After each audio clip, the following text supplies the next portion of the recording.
کیا سجدے کی حالت میں دعا کر سکتے ہیں؟ حدیث میں آتا ہے کہ سب سے زیادہ دعا سجدے میں قبول ہوتی ہے، لیکن ایک حدیث کو سامنے رکھ کے کبھی فیصلہ نہیں کیا جاتا۔ دوسری حدیثوں میں آتا ہے کہ آپ صلی اللہ علیہ وسلم نے ہمیں سجدے میں سبحان ربی الاعلیٰ پڑھنے کا حکم دیا۔ دونوں صحیح حدیثیں، اس لیے علماء کہتے ہیں سبحان ربی الاعلیٰ بھی اصل میں دعا ہی ہے۔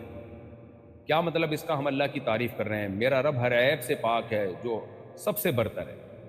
مطلب یہ کہ اللہ جب تو سب سے برتر ہے، تو ہر عیب سے پاک بھی ہے، تو میری ضرورت بھی تو جانتا ہے نا، میری ضرورتیں بھی پوری کرتے ہیں۔ تو یہ گویا اللہ سے مانگا ہی جا رہا ہے۔ جب ہم کسی کی تعریف کرتے ہیں، آپ نے کسی سیٹھ کی تعریف کی کہ یار تم بڑے سخی ہو، تم بہت اچھے ہو، تو آپ اس کو اصل میں ترغیب دے رہے ہیں کہ یار تم ہم پہ بھی کچھ چھڑکاؤ کر دو، تم اتنے سخی ہو، تم اتنے مالدار ہو۔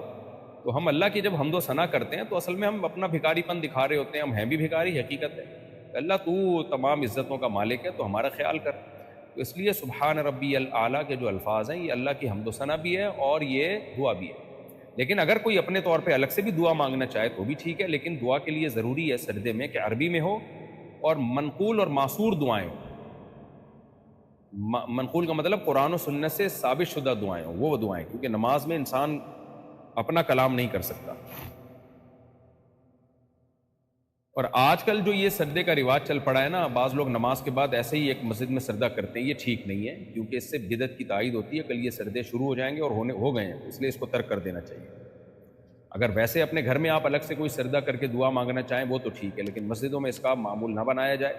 اس لیے حضرات فقہا نے اس عمل کو مکروہ لکھا ہے کہ مسجدوں میں نماز کے بعد، سنتوں کے بعد جو لوگ سجدہ کرتے ہیں یہ عمل مکروہ ہے۔ اس سے آہستہ آہستہ ایک چیز رواج پکڑ جائے گی اور جو چیز سنت سے ثابت نہیں ہے اور پھر لوگ اس کو کرنا شروع کر دیں گے، تو یہ ٹھیک نہیں ہے۔